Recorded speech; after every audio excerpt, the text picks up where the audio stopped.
All right, so for tonight, we're going to be looking at the first part of chapter 4, which is volcanoes. And then on Wednesday, we'll do igneous rock.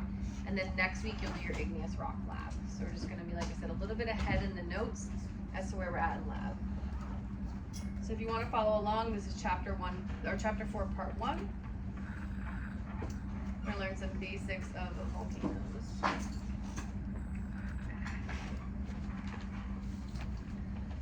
So some of our objectives for this lecture are going to be the following. Describe how silica content affects viscosity and eruptive style of a volcano. We're going to kind of compare and contrast the different volcanic types, including their eruptive style, composition, and their tectonic settings. We'll describe some volcanic hazards. And we will also look at just the way in which volcanoes form in general. Okay, so in order to start, we need to kind of have an understanding of what a volcano is. A volcano is essentially a mountain through which lava is extruded onto Earth's surface.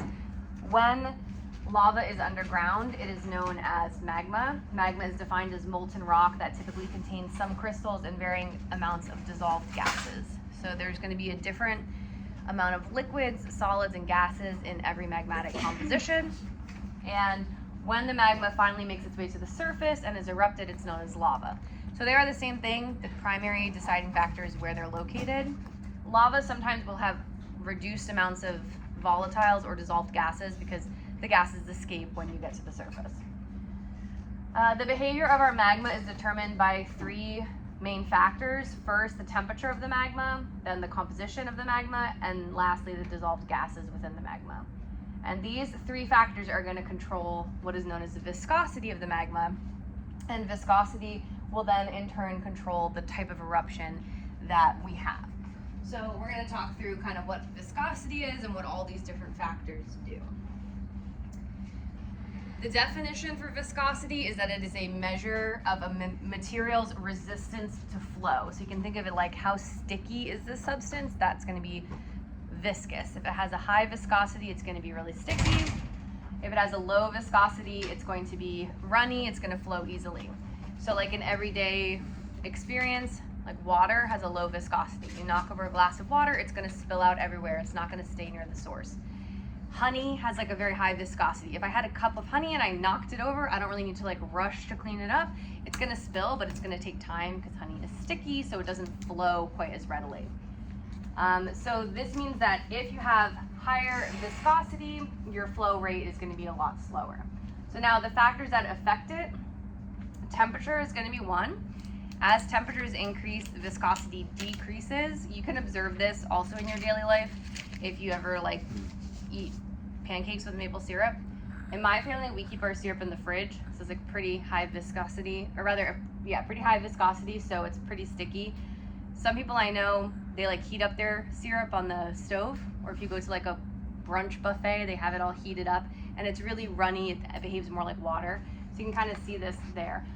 The lower the temperature, the higher the viscosity is going to be. So when temperatures go up, viscosity is going to go down. This type of relationship is called what kind of relationship? Inverse? Yeah, this is an inverse relationship. So when we're doing data analysis, like for example, in the lab, I'm going to get back to you tonight, you were asked to kind of look at trends in a pattern and describe them. If you see this type of pattern where one factor increases and the other decreases, or vice versa, it's known as an inverse relationship. So you can describe it that way. One goes up, the other goes down. The next factor that's going to influence viscosity is composition. So composition is just what is the magma made out of. Magma is molten rock, so the types of rocks and the types of minerals that are in the melt are going to determine the composition of the magma. If you have a higher silica content, you're going to be more viscous because silica is a very sticky mineral.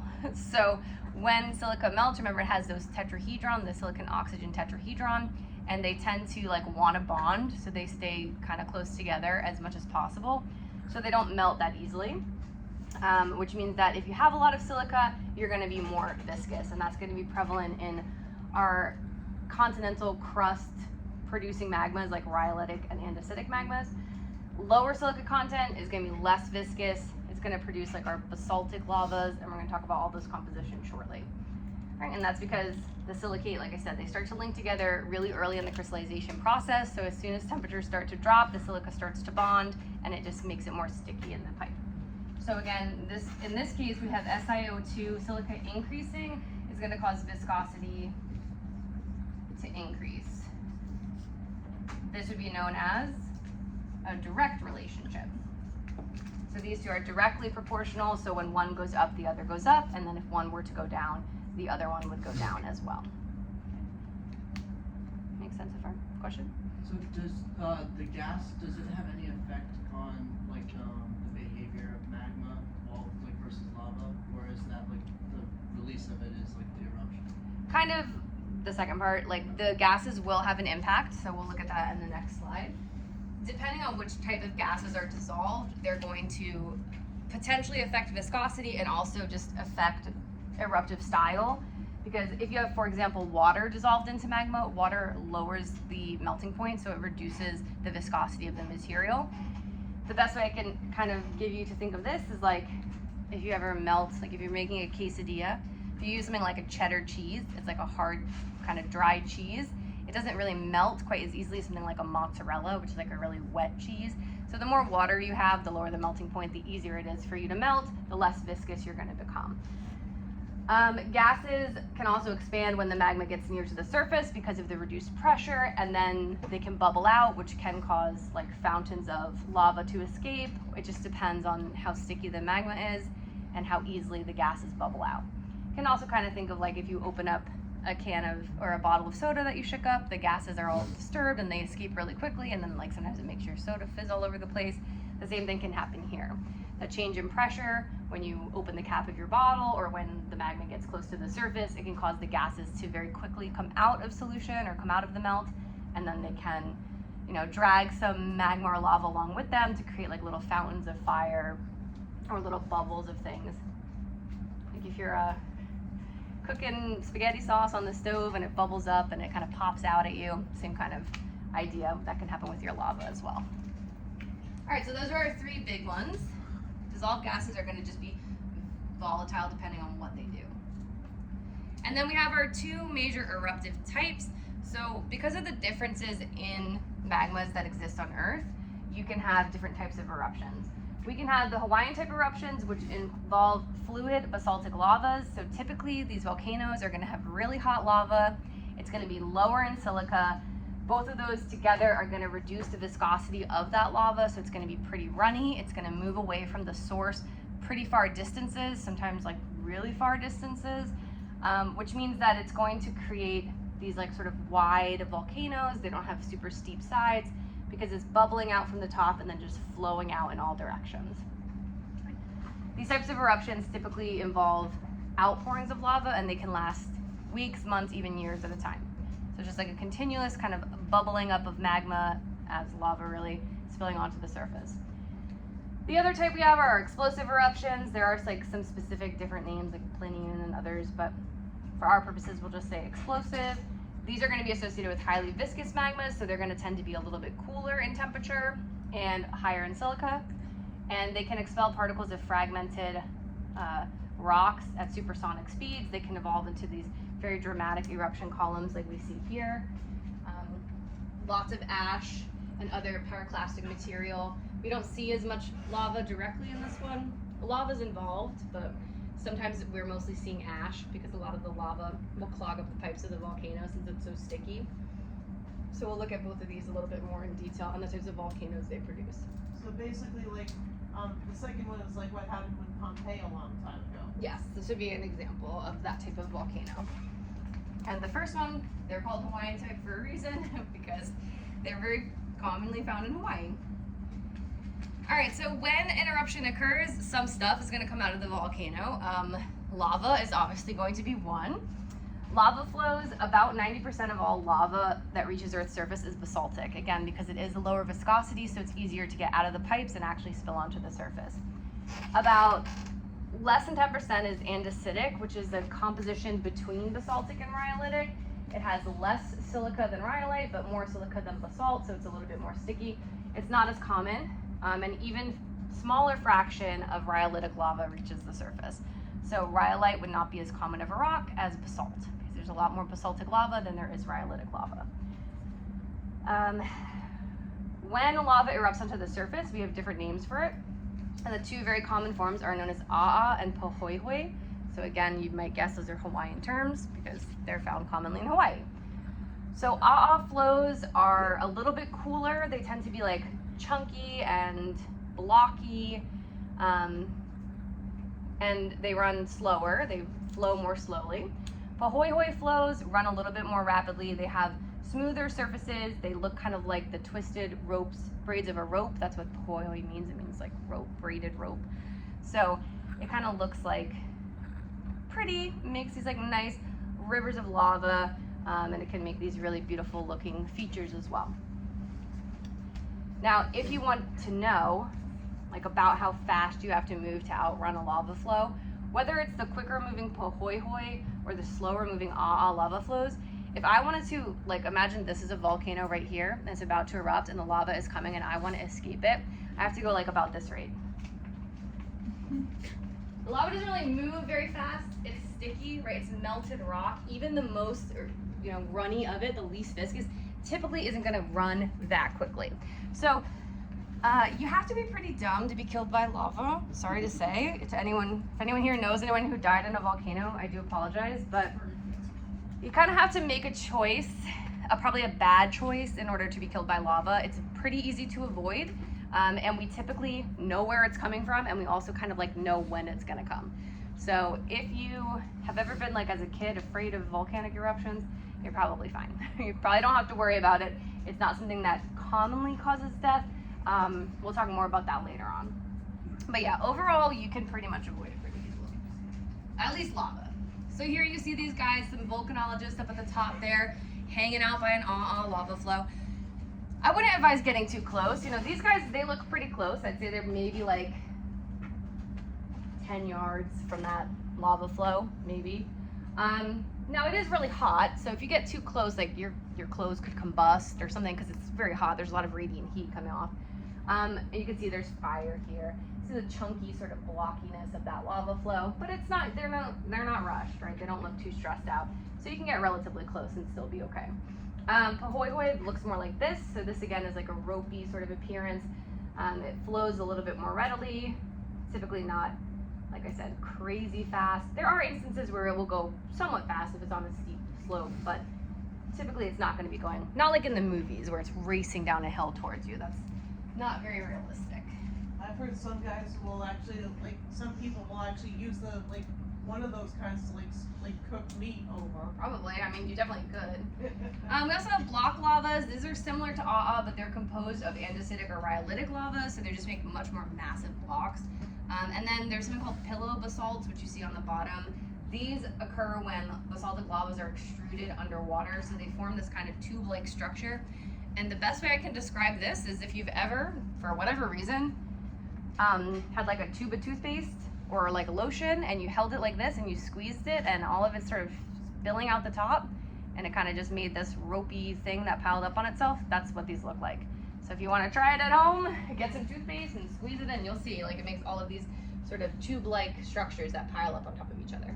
Yes? So I'm guessing flow obviously has something to do with the shape too. For which one?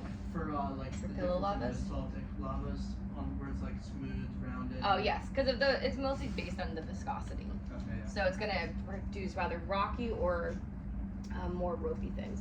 So here it's underwater, so they're going to solidify really quickly, and that's why they just pile up because they start to cool down, so they don't move too far unless new stuff pushes from behind. All right, then the next thing that we have extruded during an eruption, in addition to lava, we have gases. And gases can make up anywhere from 1 to 6% of the weight of your magma, just depending on what's going on in that area. We said when the magma reaches the surface, the pressure is reduced, the gases can expand. They can expand violently sometimes. Sometimes the gas output will increase when an eruption is getting nearer, because as the magma starts to travel up the pipe, it starts to output more and more gases, so that can be a warning sign that we look for as we monitor volcanoes. And then lastly, we have pyroclastic materials. So pyro, that prefix means fire, clastic refers to rock. So this is like fiery rock material. Volcanoes can eject pulverized rock and lava fragments known as pyroclastic materials. They can range in size from fine dust to sand-sized ash to really big rocks. And when we say big rocks, we mean like big, like the size of a washing machine that could get thrown out of the volcano. Obviously, if that hits you, you're not going to survive it. If something like ash hits you, you'll probably survive, but I mean, it could be an irritant. You could choke or suffocate if there's a lot of it. It can be really hard to see. It can reduce visibility, and it can burn you depending on how hot it is, how close you are to where it's being output. So pyroclastic flows, of all of the materials extruded during an eruption, most likely pyroclastic materials are going to be the most hazardous.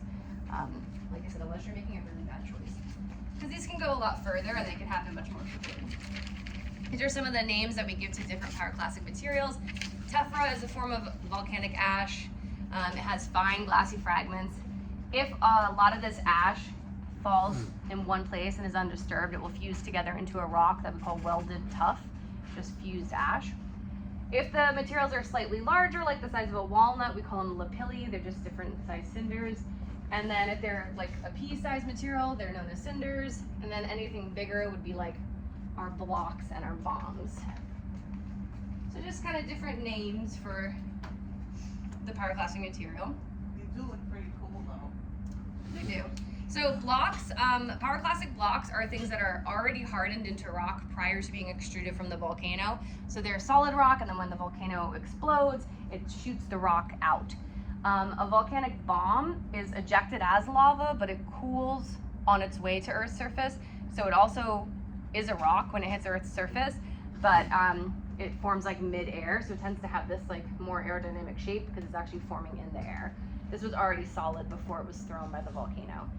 This was close to solid, but still molten, and then it solidified in the air. Is that hollowed out on the inside, or is that just... This one? Yeah, shape. It might have like a gas bubble inside, but it's hard to say for sure what it I'm pretty sure one of those is pumice stone too, right? is. This looks like probably scoria, which is like a similar rock to pumice, but a little bit darker in color.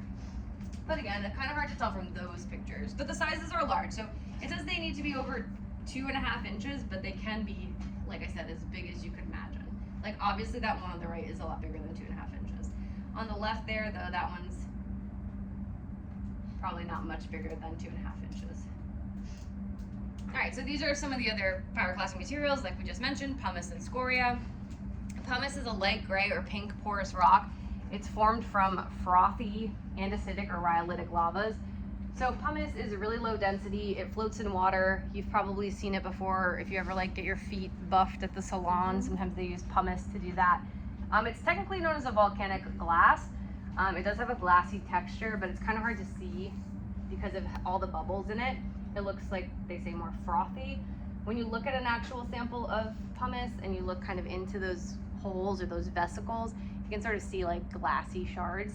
So that would be the texture of a pumice rock. And scoria is the same, essentially the same rock. It's slightly denser because it's from basaltic lavas, which have higher concentrations of dark silicate minerals. We talked about those last week, the ferromagnesian versus non-ferromagnesian minerals. When we see the ferromagnesians, we're more likely to see like darker red, brown, black, or green colors versus the white, cream. That's what we're gonna see with the non-ferromagnesian. So that's gonna all tie in together here. And also an igneous rock will go a lot more to those compositions as well. Some people also use like either pumice stones or something like that in like barbecue grills. I didn't know that. You probably could. I've mostly seen people use like charcoal, which would be similar, I guess. All right, this is the structure of a basic volcano. So volcanoes, there's 3 major types that we're gonna discuss. However, they all share similar anatomy internally. It just might express a little bit differently externally depending on their eruption type. So underneath the ground, we have the magma chamber. And then from the magma chamber, we have a pipe that leads towards the surface of Earth. And it's known as the conduit or the pipe. And then when it gets closer to the top, it sort of opens up a little bit into what we call the mouth of the volcano. Anywhere that lava spills onto the surface is known as a vent. So anywhere that you have like volcanic material being extruded is a vent. Most volcanoes have one central vent, and they can have secondary vents on their flanks or off on the side. The central vent typically also has a crater at the top because usually there's a big hole here, and then because of gravity, it collapses in on itself and it creates like a crater or sometimes an even bigger body called a caldera. Pyroclastic material can come out. We also can have the bottom here, we call the base of the volcano. The sides are known as the flanks. Sometimes like here, this conduit branched off and it sort of started forming a little baby volcano on the side of this volcano. That's called the parasitic cone. That doesn't always happen, but it can happen when lava is siphoned off from that central vent. That's kind of the basic structure. This volcano here has steep sides. You can also see that it has alternating layers of lava and ash that are recorded in its body. So this would be what we call a stratovolcano. There's three main types. We're going to look at all of them. But this specifically would be a stratovolcano. And since in geology we love to give things two names, they're also called composite cones. Alright, so those are just some general features. The fissure that the magma moves through to reach the surface is the conduit. It's also called the pipe. The vent is the surface opening. The volcanic cone is just the material itself that's created from all of the eruptions over time. So initially when a volcano first erupts, it's not like, oh, there's a mountain here and then all of a sudden lava starts to pour from it. The mountain is built from previous eruptions. So when lava is extruded or when pyroclastic material is extruded, it piles up near the fissure and then it builds the structure of the volcano. So it takes a while for volcanoes to mature into what they are. The crater, like I said, is a funnel-shaped depression at the summit of most volcanoes, typically less than 1 kilometer in diameter. You can have a much larger crater if it collapses more, and it's known as a caldera. It happens after really big eruptions. You can have parasitic cones. We didn't mention fumaroles specifically on the last slide, but they are flank vents that emit gases. So instead of emitting lava, they're going to emit gases. And like I said, we can monitor those in an effort to track when an eruption is near. All right, so now we're going to look at our 3 types of volcanoes. So you're going to need to know the difference between all 3, definitely for your exam. So the first is a shield volcano. It is so named because it looks like a warrior's shield lying on its side. It has a broad shape with a slightly domed surface. They're big, they're like this. Shield volcano. Here's our central crater. Some beautiful lava spilling down. They're produced by mild eruptions with a lot of basaltic lava. Most start on the seafloor as seamounts, and then they grow large enough eventually to form volcanic islands. Examples would be the Hawaiian Islands and the Canary Islands. The largest shield volcano on Earth is Mauna Loa in Hawaii. There's a big observatory there. It was mentioned in your last lab. So this is kind of what they look like. Broad, wide, gently sloping sides. I think if you saw a picture of a shield volcano and you didn't know it was a volcano and it wasn't erupting, you might not even like immediately recognize it as a volcano. Kind of just looks like a big hill. Because I think a lot of times when we think of volcanoes, we think of like the other types, sort of the more classic shape of a volcano. But these are some of our most common on Earth. So that's shield volcanoes. And they're big, but they're not usually very high. Because like I said, a lot of times they start on the seafloor. So by the time they like reach the surface, they might not look that big because we usually measure the height of things from sea level. So if the most of the volcano is under the sea, then it doesn't really get counted in its height. So they don't tend to be that tall, even though they're really big.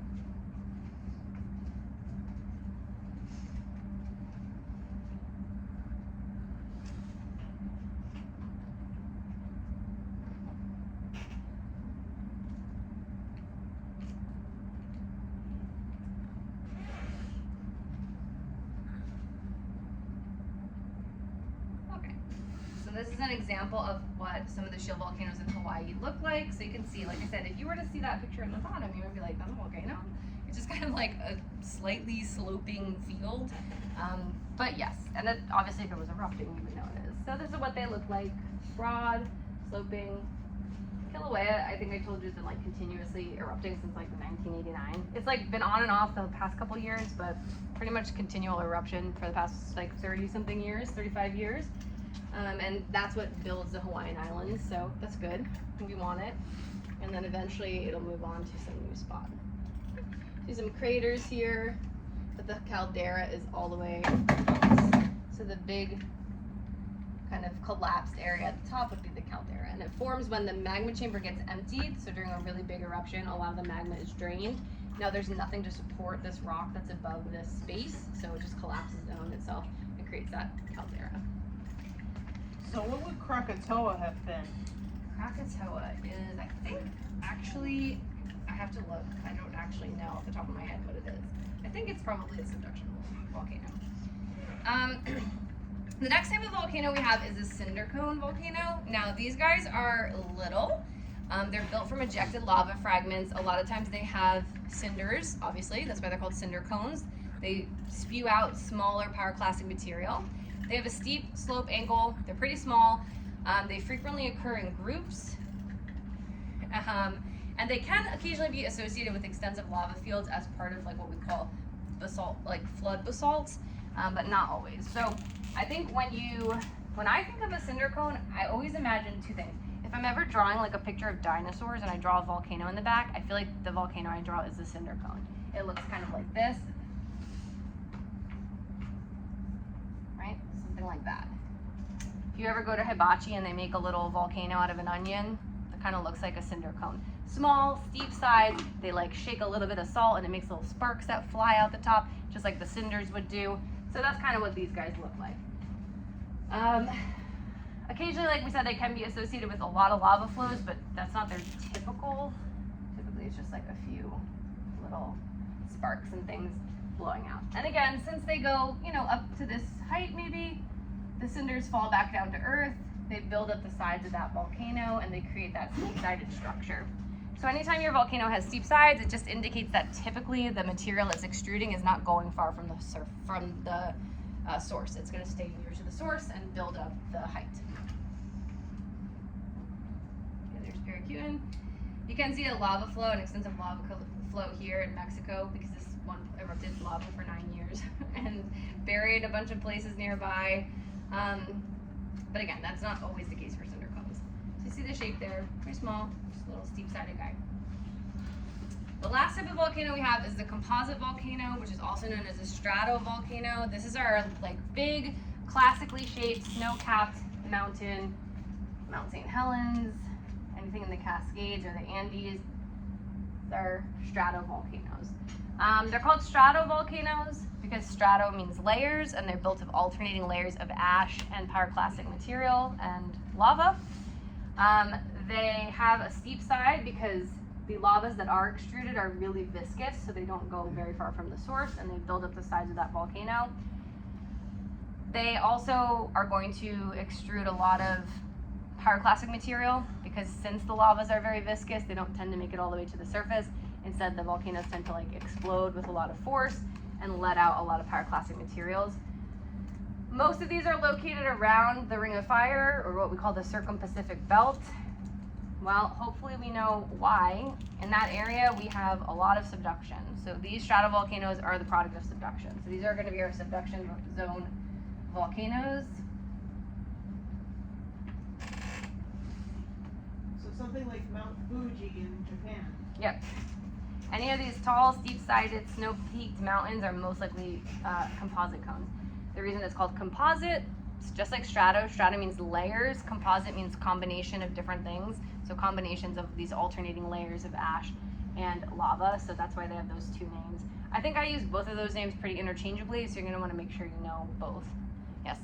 So are they more or taller and steeper versus shield volcanoes because they're just more viscous, so not as much material is coming out to the sides? Yep. So when you squeeze it, it doesn't flow out, it just stays right there.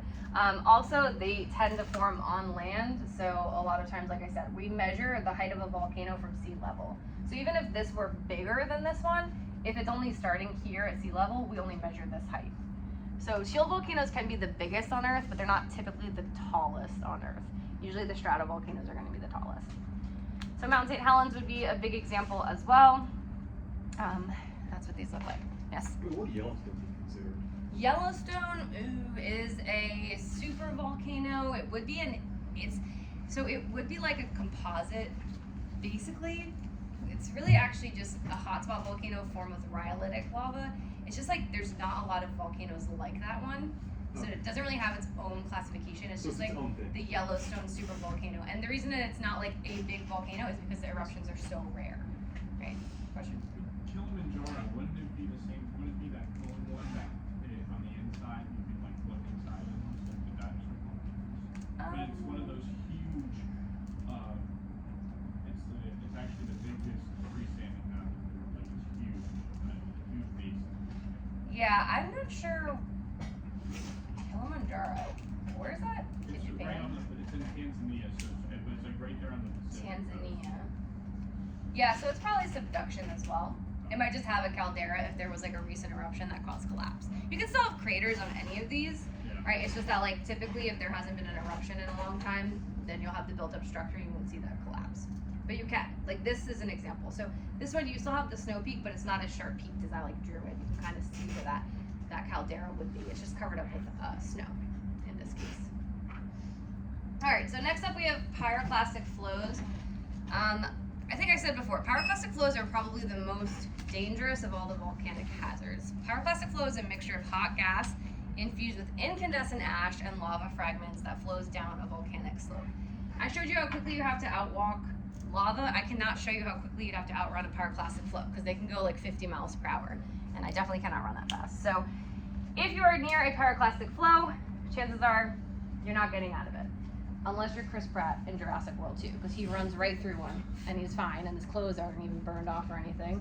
Pretty unrealistic. So if you were caught in a pyroclastic flow, you'd be just like the victims of Pompeii. They were all subject to this event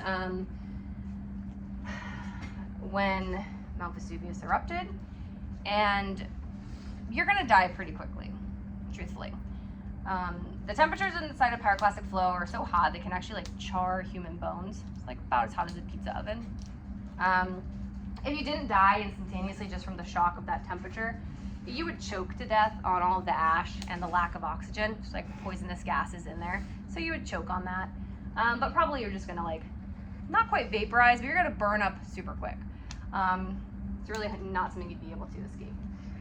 Now, another issue that we can have is, like we said, on the tops of some of those larger volcanoes, we have snow caps, because if you're at a higher elevation, temperatures are cool on Earth regardless of where you're at in your latitude. So because you have all of that snow there, when volcanoes erupt, obviously the materials that come out are hot, they can melt or vaporize all of that water, and then it can mix together with whatever other stuff is coming out of the volcano and create a mud flow known as a lahar.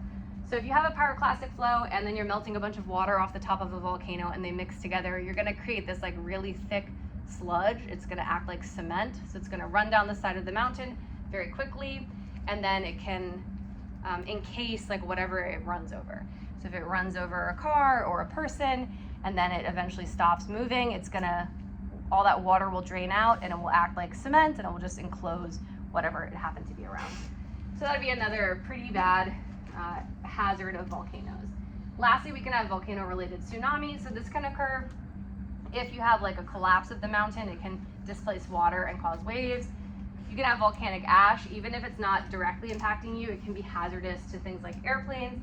There's a lot of things it can do. It can damage engine parts. It can reduce visibility. It can just make it really hard to see. And it will make air travel pretty much impossible in certain areas. And then volcanic gases, like we said, they can be a respiratory hazard if you have asthma, or if you just are someone who already is prone to some sort of respiratory distress, like someone who's very young or very old or otherwise immunocompromised. If there's too many volcanic gases in the air, it makes it hard to breathe, and you could suffer consequences from that. Did you have a question? Oh, so how, I don't want to say mummified, but like how, I don't think that's the correct term, but like the residents of Pompeii, like how were they like, Preserved. yeah, preserved? So basically, like when the ash fell onto them, it just like solidified into that welded tuft, and then it can create, it's sort of like a fossilized mold and cast. So like if you were to open it, you would be able to see whatever was covered with the ash would be preserved in that impression. Does that make sense? Yeah, yeah. Like if you had a person and you squished Play-Doh all over the top of them and you let it harden and then you peeled it off, you'd be able to see their outline inside. So you can see it like that. And some of their bodies I think were preserved as well. It's actually, have you guys ever seen any There's a really good museum exhibit. It's called Pompeii, I think. And they did it at Liberty Science Center. I've seen it in a few different like science museums. It's really interesting, and you can actually see like a lot of casts of the actual victims of Pompeii, and like it's so sad because you see them, like there's one and there's the stairs and it's like a mom and she's literally like holding her kids. There's like a dog on the ground. I'm like, why'd you gotta show the dog? Like, come on. I don't know, it's always harder when it's like animals, right? So it's really crazy that they were very well preserved because it was just so instantaneous, their death. Sad to know now, but hopefully now avoidable. Other impacts that we have from volcanoes is that they're going to affect the climate, and there's sort of two conflicting ways that volcanoes can impact the climate. If a volcano outputs a lot of pyroclastic material, like a lot of ash and not that many gases, it can actually produce global cooling because the ashes will block out the sunlight. So just like if we had a big umbrella over the whole world, it's going to reduce global temperatures. Like what happened with Krakatoa. Yes, so then we had what was the year without a summer because there was too much ash in the air. It blocked out some of the sunlight, and temperatures reduced for a little bit. It tends to be short term, a couple years maybe. I guess I have more on these. Then we also have the effects the opposite way. Volcanoes tend to produce or emit a lot of greenhouse gases. So I don't know if we talked about this when we talked about the atmosphere, but if you ever thought to yourself, I wonder where Earth got its atmosphere from? It's volcanoes, right? Volcanic gases, when they're erupted, it's known as outgassing of the mantle. So we release gases from inside the Earth, and then Earth's gravity holds onto those gases and forms our atmosphere. So without volcanoes, we wouldn't have an atmosphere. Once your planet is geologically dead, it no longer produces gases. You're no longer able to maintain an atmosphere. Something like Mars, for example, which doesn't have any tectonics or any volcanic activity, no longer has an atmosphere because there's no gases being produced. Even though gravity holds our atmosphere pretty well, some of the gases are always leaking off into space. And if they weren't being replenished, they would disappear. So we're grateful that our planet is bigger and therefore it's still volcanically active. Without volcanoes, we wouldn't have any air to breathe.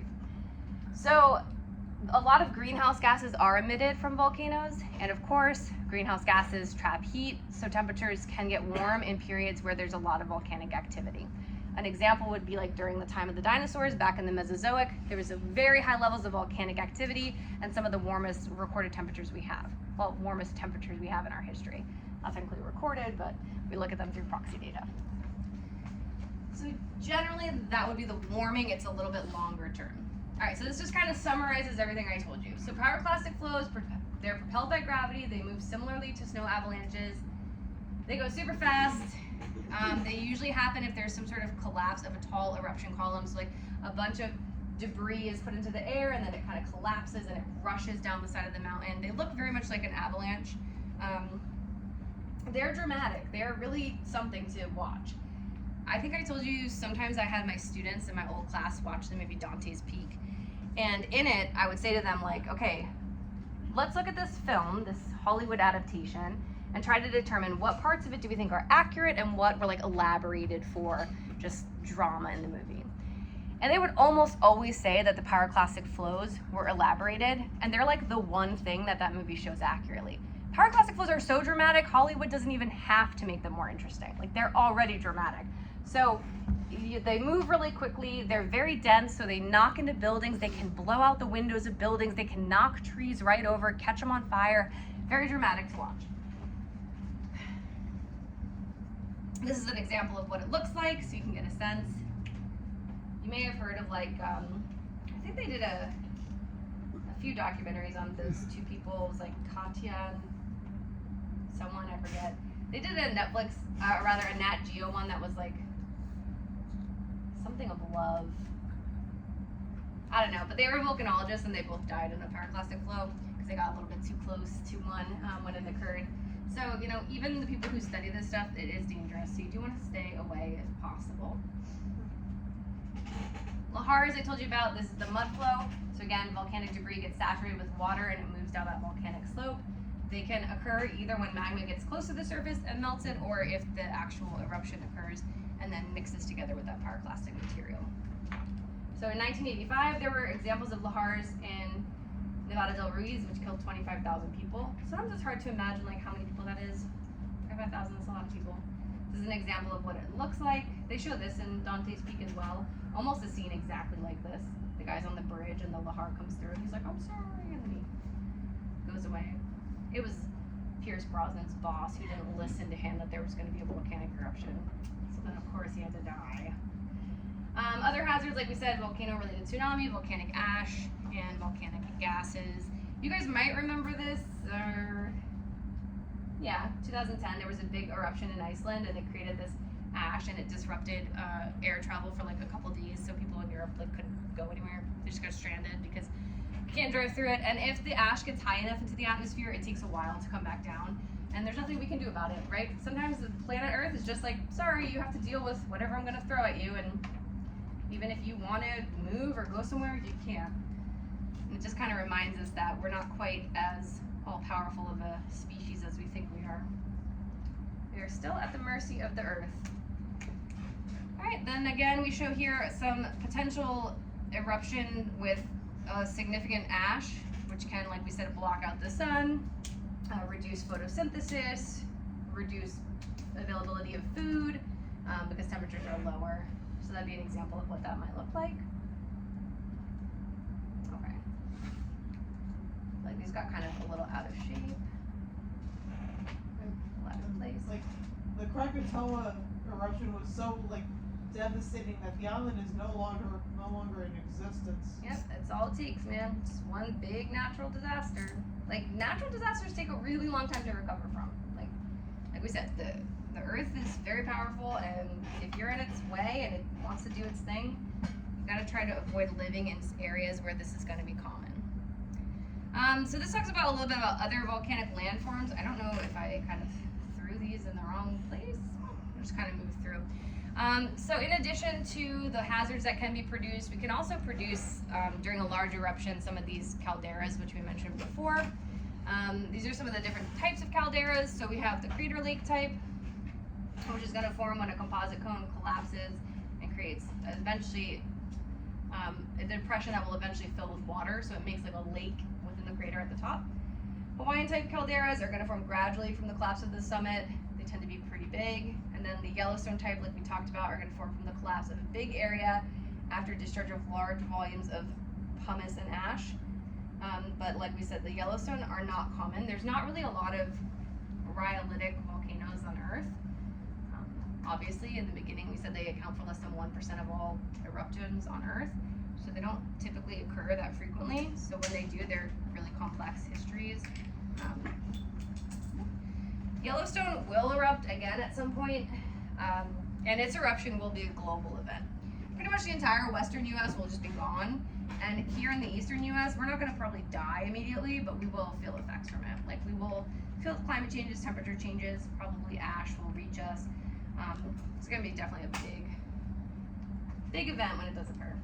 It's a little overdue for its eruption. To do like every 600,000 years, it's been like 630,000, so who's to say when it will occur? This is showing you kind of slide by slide just a picture of how the crater lake type caldera can form. So again, when the magma chamber starts to empty, we're going to see a lot of instances in this class where there are chambers underground that are filled with something, and if we remove the something, then the thing above collapses. So that could be magma, it could be groundwater, it could be a lot of different things. When this collapses, it creates that depression, and then any depression on Earth ultimately will get filled in with water. So in this case, the water fills to create that lake. And you can see an example of it here. Crater Lake with Little Lizard Island. And I think that's how it's like some like hot springs tend to form too. Same general idea on a slightly smaller scale, yeah. So this is an example of a Hawaiian caldera. So you can see quite large, really big, kind of looks the same, like that hole that you can sort of essentially look into. Now a crust has formed on the lava on the top, but if you were to break through it, you would see lava underneath. And then this is the Yellowstone type caldera. So basically same process. It's just like a much, this occurs when there's upwelling of the crust here because of just the bulging of the magma chamber, and then when it sinks back down, then it's going to create that same depression that we see. It doesn't look exactly like a volcano because it hasn't built up, because it doesn't have that many eruptions. Our other volcanic landforms that we can see are large igneous provinces. These are just areas that are covered with like a significant amount of basalt. This usually can occur if you have some sort of fissure, so like a crack in the earth from which basalt is just pouring out of. And we have a lot of these out west. We don't see their formation as much now, they're a little bit older, but this is just where like huge amounts of basalt just spilled out onto the surface in these areas. A lava dome, we can also observe this is a dome-shaped mass composed of rhyolitic lava. We can also see volcanic necks and pipes. So a volcanic neck is the remains of magma that's solidified in a volcanic conduit. So Shiprock in New Mexico is an example. So this picture on the right kind of shows you what is happening here. Back when this volcano existed, this was the pipe or the conduit of the volcano. So it was surrounded by actual, volcano on either side. And it looks something like this. And all of this was the magma inside. And then eventually when that volcano cooled and the magma solidified and this became dormant or no longer active or an extinct volcano, it then solidified into igneous rock. The surrounding rock just got eroded away, and all that's left is this remaining part of the volcanic neck. Igneous rock is really hard. It's very resistant to weathering, so it doesn't break down or disappear as easily as some other types of rock. So that's why we still get to see it sometimes above the surface like this, and a lot of times emplaced underground as well. And we'll talk more about that when we do igneous rock on Wednesday. Just about it. All right, so now as far as tectonics and volcanoes go, volcanism is going to occur at convergent plate boundaries where there's subduction. We already know this, right? This should be review. We know that when the subduction occurs, the denser oceanic plate is going to subduct into the mantle. It's going to partially melt. The magma is going to rise through the crust. If the oceanic plate is interacting with another ocean plate, it's going to create little islands that are eventually going to pop through the water surface. If the oceanic plate is underneath a continental plate, it will create an arc of volcanoes on the coast of the continent. So those would be examples we've talked about a few times. Most of them are along that circum-Pacific belt, so in the Ring of Fire all around the Pacific Ocean, since that's where a lot of subduction zones are occurring. When you have subduction zone volcanoes, that's your strato. They're going to be explosive. They're going to have a lot of silica-rich magma, so they're going to clog up pipes. They're going to build pressure. They're going to explode outward. They're going to be dramatic events. They don't tend to erupt crazy frequently, but when they do, it's really dramatic. All right, and we've seen this picture a bunch of times. Hopefully at this point we're pretty familiar with this process. At divergent plate boundaries, we have a lot of magma output, so a lot of lava is going to pour out, but it's not going to be like a volcanic eruption as dramatic as we normally think of. It's literally just like the fissure of the earth. As it's pulled apart, the magma just bubbles up from underneath. So 60% of Earth's output of magma is at spreading centers, but again, I don't think you would really generally hear about them that much in the news or even think about them that much because they're sort of under the sea, they're sort of out of sight. They're just occurring down here as the magma melts through rock and then just pours out of this crack. And then remember, pushes the seafloor wider and wider apart. So that's where most of our magma is going to spill into the surface as lava. It's going to be basalt. It's going to be runny. It's not going to be too dramatic. It's just going to bubble out and then solidify into rock. And then we have our intraplate volcanism, which we talked about in tectonics as well. This is going to occur when you're far away from a plate boundary. It's going to be when any mantle plume ascends towards the surface. We don't exactly know what causes mantle plumes, we just know that they happen. Examples include the Hawaiians, the Galapagos. So that would be our Hawaiian types. Typically they're made of basalt. If this occurs under a continent, then we get like a Yellowstone type caldera with that rhyolitic lava, but usually it occurs in the ocean because most of the earth is ocean. So if you have random mantle plumes popping up, the chances are they're probably going to hit in an ocean because that's where most of the plates are.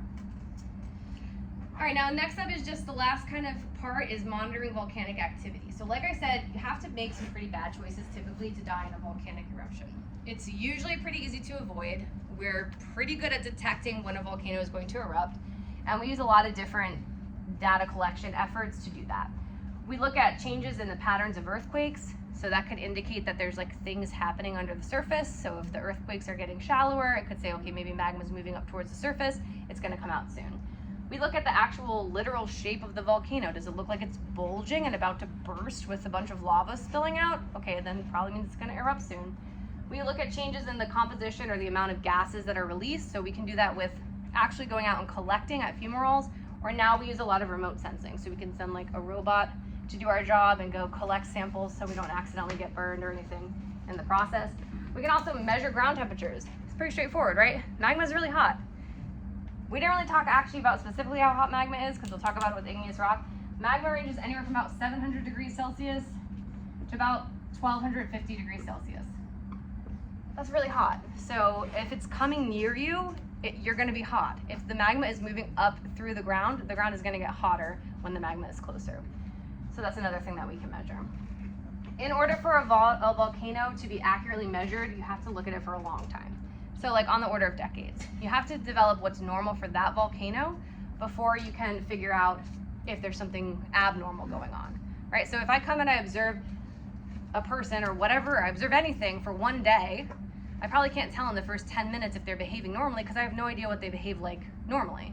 So I need to establish their baseline first, and once I know that, then I can say, oh, okay, something different is happening here. Because it's not the same for every volcano. So we would look at that as well. This is some pictures of some monitoring that we do. So this guy's collecting gases from a fumarole. So he's looking at the spent and just collecting the gases, and he's going to run through a mass spectrometer and see what they are. Here they're using GPS devices to monitor the inflation and deflation of the volcano itself. So we can look at using GPS. GPS is really sensitive today, so we can like pinpoint distances really accurately. When I was younger, like GPSs were not that good, so like it couldn't pinpoint exactly where you were. It'd be like, oh, you're here, and you could be like 5 blocks away. So it was really bad, like in cities and stuff. It was not good at helping you drive or anything because I had no idea where you were. Nowadays, it's really good, right? Like you look on your iPhone and you can see like exactly what room it's in your house. Like it's very accurate.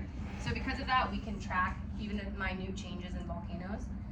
We can also use remote sensing from even like satellites. We can use like LiDAR technology to see if there's any differences in the shape of the land. We can look at temperature based on some of our remote sensing techniques as well. So we have a lot of ability there that we didn't have before. Remote sensing, which just means like collecting data from afar, especially via satellite, that really only started in like the 1970s. So we've only been doing it for like 50 years, but we're way better at it now than we used to be. So it's pretty good. And the takeaway is, if a volcanologist or a seismologist or any member of the USGS tells you a volcanic eruption is imminent in your town, please leave your town, because they generally know what they're talking about. And even if they're wrong, it's better to leave your town for like 3 weeks and have nothing happen than to not and be stuck in a volcanic eruption. So just listen to the experts. They don't tend to get volcanoes wrong too much. Mount St. Helens, they knew. They told people, hey, it's gonna erupt. They started kind of tracking it in March. It erupted in May of that year. So they generally are pretty good. All right, questions? All right, it is 6:30. I'm gonna need, like I said, about at least 20 to 25 minutes to get your lab ready. So you guys are gonna take a break. You can get a drink, get something to eat. When you come back, you'll turn in your lab from last week up here. That's gonna be your attendance for tonight. So if you don't have it for some reason, please talk to me so I don't also mark you absent. And then I will